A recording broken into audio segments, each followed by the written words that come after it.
Hello everyone, welcome to Pathak academy. Pathak academy में आप सबों का स्वागत है।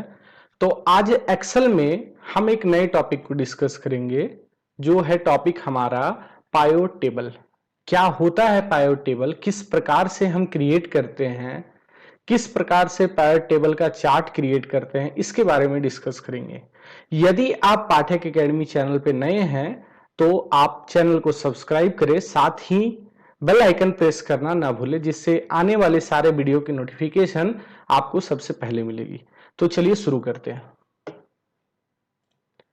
देखिए, पाइवट टेबल क्या होता है। एक हमारे पास एक डेटा है, नॉर्मल डेटा, ठीक है, जिसमें हमने लिया नेम, ईयर, मंथ और सेल्स अमाउंट। ओके, तो पाइवट टेबल क्या होता है, बड़े से बड़े डेटा को शॉर्ट वे में हम शो कर सकते हैं। मतलब एक बड़ा डेटा है, उसको हम सॉर्ट करेंगे और उसे जिस टाइप से शो करना है हम वहां शो कर सकते हैं। वो काम क्या करता है, पाइवट टेबल की मदद से हम कर सकते हैं। तो कैसे करेंगे, तो सबसे पहले आपको डेटा सेलेक्ट करना है। डेटा सेलेक्ट मींस हेड के साथ लेकर के आपको नीचे तक चलना है। तो नेम से लेकर सेल्स अमाउंट और हम नीचे चले, यहाँ पे लास्ट आयुष का 14500 तक। देन अब क्या करेंगे, सेलेक्ट करने के बाद इंसर्ट टैब में चलेंगे और इंसर्ट टैब में हमें मिलेगा टेबल्स के अंदर में पाइवट टेबल। अब आप समझेंगे पाइवट टेबल में दो चीज है। पहला है न्यू वर्कशीट और एग्जिस्टिंग वर्कशीट। ये जो है ना, हमारा टेबल का रेंज होता है कि कहां से कहां तक आपने सेलेक्ट किया है। तो सीट 17 से A2 से D24 तक हम लोगों ने सिलेक्शन किया है। अब आता है दो ऑप्शन कि आप पाइवट टेबल का रिपोर्ट कहां बनाना चाहते हैं, न्यू वर्कशीट में या एग्जिस्टिंग वर्कशीट में। देखिए, जब भी आप बनाएंगे तो न्यू में ही बनाएंगे, बट एग्जिस्टिंग का काम क्या है ये मैं बता रहा हूं। तो एग्जिस्टिंग पे आप यदि क्लिक करते हैं तो आपसे पूछा जाएगा लोकेशन, किस लोकेशन पे आप बनाना चाहते हैं। आप लोकेशन को चूज करेंगे, कोई भी एक सेल को, और आप ओके करेंगे तो ये सेम यहां पे बन जाएगा। लेकिन हम चलते हैं न्यू वर्कशीट पे और ओके करते हैं, चूज करेंगे न्यू वर्कशीट को, देन ओके। अब ये देखेंगे आप, सीट नंबर 20 एक नया सीट हमारा क्रिएट हुआ और ये हमारा पाइवट टेबल का रिपोर्ट बनकर तैयार हो गया। अब ये रिपोर्ट जो बना, जब हम देख रहे हैं कि यदि हमारा कर्सर इधर है तो हेल्प के बाद कुछ भी नहीं आ रहा, आगे कोई टैब नहीं है, ठीक है। जब हम पाइवट टेबल पे क्लिक करते हैं तो हमारे पास हेल्प के बाद एनालाइज और डिजाइन आता है। Pivot table tool, analyse and design आता है। अब देखिए इसका वर्क। अब हमें चाहिए नेम, ठीक है। अब हमें नेम चाहिए, हमने नेम ले लिया। नेम लेने के बाद हम चाहते हैं उसका सेल्स अमाउंट लेना, तो हम यहां सेल्स अमाउंट ले लिए। अब आप देखेंगे जो हमारा बड़ा डेटा था, काफी अलग अलग नाम था, एक ही नाम दो तीन बार रिपीट है, बट बहुत ज्यादा नाम था रिपीटेड भी।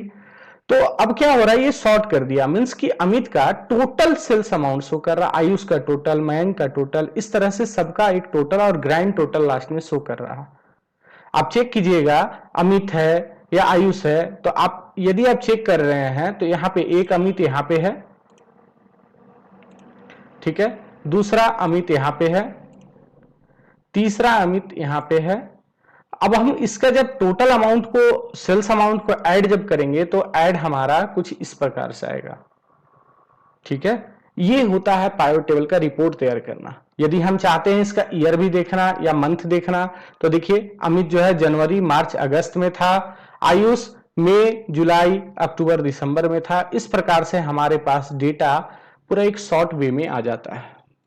अब चलिए पाइवट टेबल में कुछ एडिटिंग का काम करते हैं। क्या होता है, एडिटिंग किस प्रकार करेंगे, तो आपको चलना है पाइवट टेबल टूल, एनालाइज के अंदर में। अब देखेंगे यहां पे सबसे पहला एडिटिंग में हम काम करते हैं, इसका फील्ड का सेटिंग को चेंज करते हैं। ओके, फील्ड सेटिंग चेंज करते हैं। कैसे करेंगे, तो हम चलेंगे एनालाइज के अंदर में, एक्टिव फील्ड में फील्ड सेटिंग हमें मिलेगा। यदि आप चाहते हैं सम की जगह पे काउंट हो जाए तो देखिए काउंट हो जाएगा। अब देखिए अमित 3 लिख रहा है, आप चेक कीजिए, अमित 1, अमित 2 है और अमित 3, 3 बार अमित है, चौथा बार अमित नहीं है। तो ये होता है हमारा, इसमें चेंजेस कर सकते हैं आप किस चीज का, फील्ड सेटिंग का। उसी प्रकार फील्ड सेटिंग में आप मैक्स का यूज, मीन का यूज कर सकते हैं कि मैक्सिमम कितना अमाउंट इसने सेल किया, मिनिमम कितना सेल किया। आप इस प्रकार से यहाँ पे पाइवट टेबल एनालाइज के अंदर में जाके फील्ड को सेटिंग कर सकते हैं, ठीक है। अब हम चलते हैं एक इंटरेस्टिंग चीज के ऊपर। अब देखिए, यदि मान लीजिए कि हम यहां पर आयुष अमित के अमाउंट में एक जीरो बढ़ा दिए, ओके, बस एक जीरो बढ़ाए हैं, तो क्या यहां पर कुछ चेंजेस आएगा?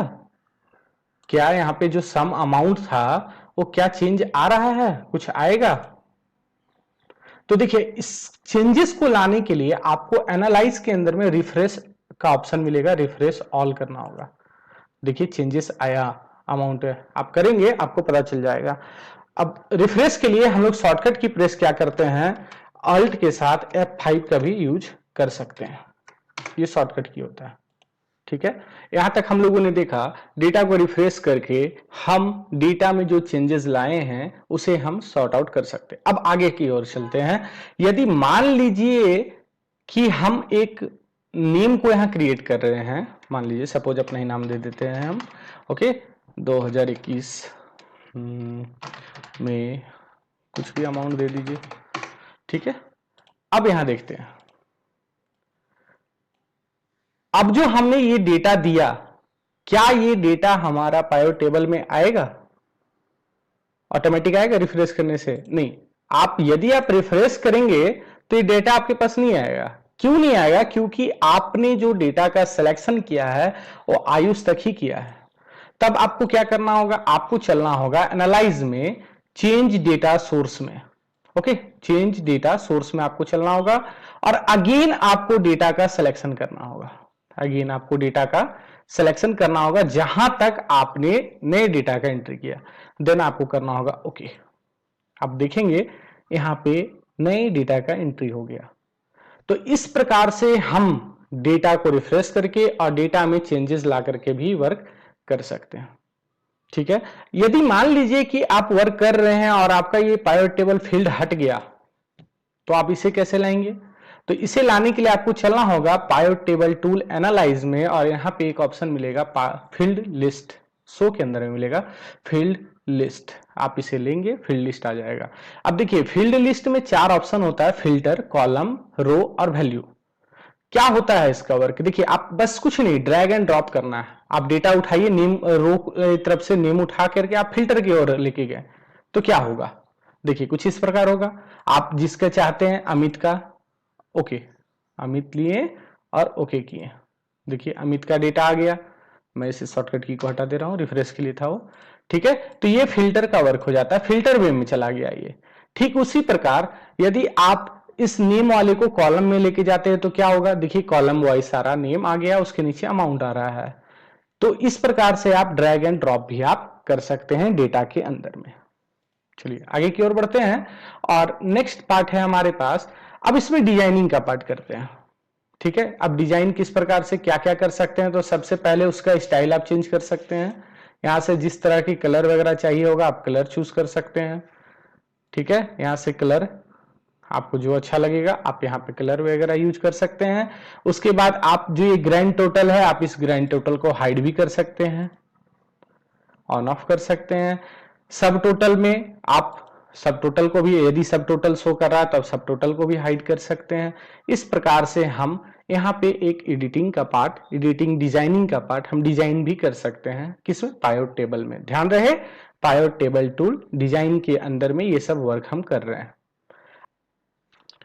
तो नेक्स्ट अब हम चलते हैं, पाइवट टेबल जो हम लोगों ने क्रिएट किया, अब हम इसके चार्ट बनाते हैं। किस प्रकार से पाइवट चार्ट क्रिएट होता है अब इसके बारे में जानते हैं। ध्यान रहे ये नॉर्मल डेटा का चार्ट हम लोगों ने बनाने सीखा था कुछ वीडियो पहले। मैं उस वीडियो का लिंक डिस्क्रिप्शन में दे दूंगा, आप यदि नहीं देखे होंगे तो आप जरूर देख लीजिएगा, क्योंकि चार्ट दोनों का सेम है, रिलेट करेगा, आपको वो वीडियो हेल्पफुल होगा। ठीक है, तो देखिए आप पाइवट टेबल का चार्ट मींस पाइवट चार्ट बनाने के लिए आपको चलना होगा पाइवट टेबल टूल एनालाइज के अंदर में, और टूल के अंदर में आपको मिलेगा पाइवट चार्ट। ओके, इस पे आप क्लिक करेंगे और जिस भी तरह की आपको चार्ट चाहिए, line chart, pie chart, bar chart, आपको कॉलम चार्ट, जो भी चाहिए होगा आप यहां ले करके आप यहां ओके करेंगे, आपका ये चार्ट क्रिएट हो जाएगा। ठीक है, आप यहां देख रहे हैं लास्ट वाले का अमाउंट ज्यादा है, इसलिए हमारा एक कॉलम में एक चार्ट कुछ ज्यादा ही आ रहा है, बाकी सबका कम कम आ रहा है। तो इस प्रकार से हम चार्ट का क्रिएशन कर सकते हैं। आप डाटा अपने अकॉर्डिंग बनाइएगा, उसके बाद आप आराम से चार्ट बना सकते हैं। अब देखिए चार्ट बनाने के बाद आपको क्या करना है, डिजाइन में जाकर के आप डिजाइन कर सकते हैं। ये मैं पहले भी बता चुका हूं, बट अभी फिर से एक बार बता दे रहा हूं। आप इस तरह से अपने अकॉर्डिंग कोई भी तरह का डिजाइन आप चूज कर सकते हैं। आप पुराने वीडियो को देखिएगा चार्ट का, बहुत लंबा और बहुत अच्छा वीडियो बनाए थे उस पर, तो आपको ये जितने भी चार्ट से रिलेटेड डाउट है वो क्लियर पूरी हो जाएगी। ठीक है, आप इसे रो कॉलम में स्विच वगैरह भी कर सकते हैं, इस तरह से सारे काम आप कर सकते हैं। अब चार्ट को मूव भी आप कर सकते हैं, तो किस प्रकार करेंगे, तो आपको चलना है पाइवट टेबल टूल, डिजाइन में आपको मिलेगा मूव चार्ट। आप एक नए सीट में भी चार्ट को मूव कर सकते हैं, जो भी आपको नाम देना होगा आप यहां नाम दे करके आप इसे मूव कर सकते हैं। तो ये जो चार्ट है एक नए सीट में आ गया। अब आपका मेन डेटा हो गया ये, ठीक है, पाइवट टेबल का डेटा हो गया ये, ओके, पाइवट टेबल का डेटा हो गया ये, और आपका चार्ट हो गया इससे इसका चार्ट, पाइवट टेबल का चार्ट हो गया ये। तो ये थी आज की हमारी टॉपिक पाइवट टेबल। ठीक है, किस प्रकार से हम क्रिएट करते हैं, क्या होता है पाइवट टेबल, कैसे चार्ट बनाते हैं। आशा करता हूं कि आपको वीडियो समझ में आई होगी। यदि किसी भी तरह की डाउट हो तो आप कमेंट में डाउट को क्लियर कर सकते हैं, या डिस्क्रिप्शन में मेरा व्हाट्सएप नंबर है, आप मुझे व्हाट्सएप भी कर सकते हैं। यदि आपको वीडियो अच्छा लगा हो तो अपने फ्रेंड्स के बीच जरूर शेयर करें, साथ ही पाठक एकेडमी को सब्सक्राइब करें और बेल आइकन प्रेस करना ना भूलें। धन्यवाद।